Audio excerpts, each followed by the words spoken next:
তো বুড়িকে বুড়ি বলবো না তো কি বলবো? ছুরি? তোমার তো স্পর্ধা হলো কি করে? হ্যাঁ, তুমি এই ঘরে ঢুকলে কেন? ও মা, আমি তো বাড়ির বউ, আমি যেখানে ইচ্ছে সেখানেই ঢুকতে পারি। আপনার সঙ্গে আমি খোশ গল্প করতে আসিনি, আমি এসেছি খাবার নিয়ে। একটু পরে বাড়ির সবাই খেতে বসবে। তা আপনি বাড়ির গুরুজন, বয়স হয়েছে, ঘরের কোনায় পড়ে আছেন, খাবেন কি? তাই এই খাবারটা নিয়ে এলাম। তুমি আমার জন্য খাবার নিয়ে এসেছো?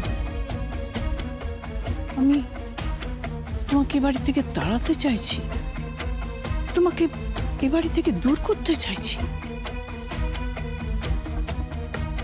আর তুমি আমার জন্য খাবার নিয়ে এসছো? এসব কি নাটক হচ্ছে? আরে বাবা, নাটক নয়, নাটক নয়, এটাকে বলে ভালোবাসা। তুমি তো আমার দিদা শাশুড়ি। তা দিদা, একটা কথা বলি। কি? আপনি মানুষটা না খারাপ না, আমি সেটা বুঝতে পারি, কিন্তু এই টাকা পয়সা, আঁচল মুখার্জি, প্রিয়দর্শিনী মুখার্জি, এদের আড়ালে আপনি চাপা পড়ে গেছেন, হাঁসফাঁস করছেন। আপনার চোখ মুখ দেখে বোঝা যায়, বুঝতে পেরেছেন? আপনি মানুষটা ভালো। নিন নিন, বকে লাভ নেই। আপনার হাতের ব্যথাটা কমেছে? আমার হাতে ব্যথা তুমি জানলে কি করে? ও মা, কোয়েল বলল তো আপনার হাতে ব্যথা। তাকেও খোঁজ খবর নেয়নি তো? না, নার্স আছে, সেই খোঁজ খবর নেয়। নার্স মানে ওই সেবিকা, তাই না? সেবিকা আপনার সেবা করবে? বাড়িতে এতগুলো লোক, এতগুলো মেয়ে আছে, নাতি নাতনিরা, তারা কেউ সেবা করবে না?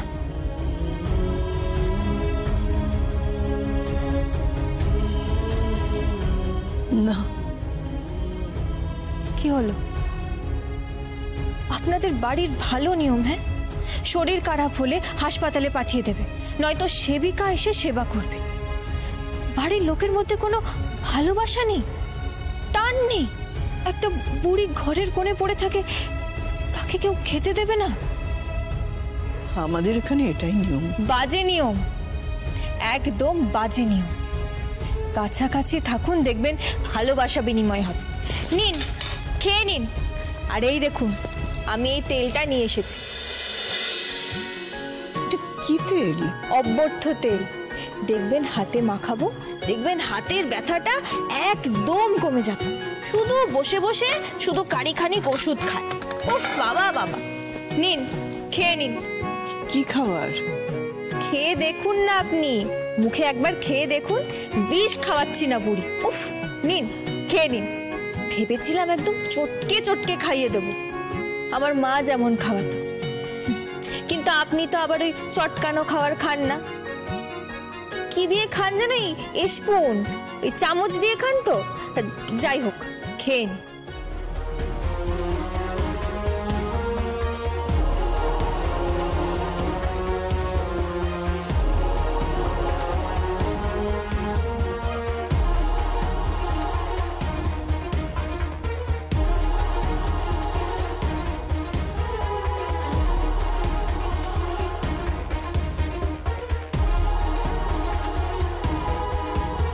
তুমি আমায় খাইয়ে দিচ্ছ?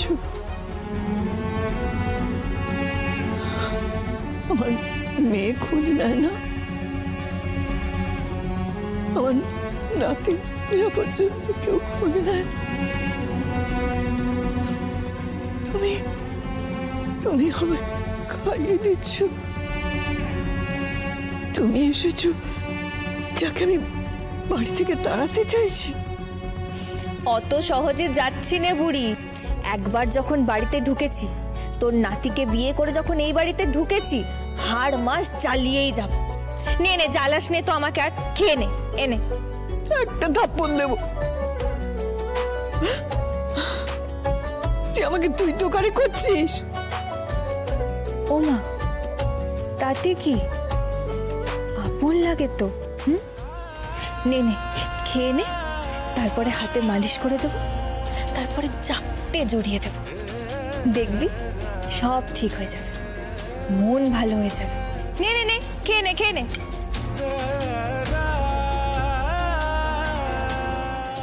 কেমন খেলি? খুব ভালো হয়েছে। এটা কি? এটা একদম মায়ের থেকে শেখা, একদম স্পেশাল মাছ পোড়ার ভর্তা। হ্যাঁ, মাছ পোড়ার ভর্তা? সেটা আবার কি? ও দরকার নেই, পরে শিখিয়ে দেব। খাস? আঙুল চেটে চেটে খাবি। এখন তো এসব রান্না শুধু মোবাইলেই দেখা যায়। নে নে, খেয়ে নে।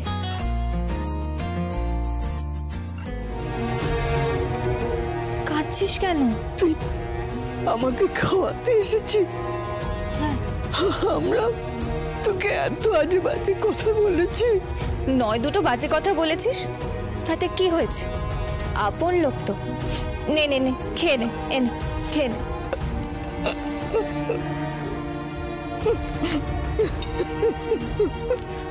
আরে কাঁদছিস কেন? কেউ খবর নেয় না আমার, কেউ না। সত্যি আধুনিকতা আমাদের অনেক দূরে পাঠিয়ে দিয়েছে। আমি দোতলার ঘরে এক কোণে পড়ে থাকি। আমার শরীর খারাপ হলে নার্স আসে, ডাক্তার আসে, কিন্তু ছেলে মেয়ে নাতি নাতনি কেউ আসে, কেউ আসে না। খাবার দাবার বাড়ির মেয়ে বউরা কেউ সার্ভ করে না, শেফ দিয়ে যায় সব। কি হলো? কাঁদছো কেন? যা, তুই এখান থেকে যা। যাবো নাকি? মাথা খারাপ নাকি? হ্যাঁ, ততক্ষণ একটু তেলটা মালিশ করে দি, পরে নয়তো তুই খেয়ে নিস। তুই যা না এখান থেকে, আমি পরে ঠিক খেয়ে নেবো। আচ্ছা ঠিক আছে, আমি ঢেকে দিচ্ছি, তুই পরে খেয়ে নিবি কিন্তু বুড়ি, বুঝতে পেরেছিস? আমি পরে এসে এটো বাসনটা নিয়ে যাব, ততক্ষণ আমি একটু তেল দিয়ে মালিশ করে দিই।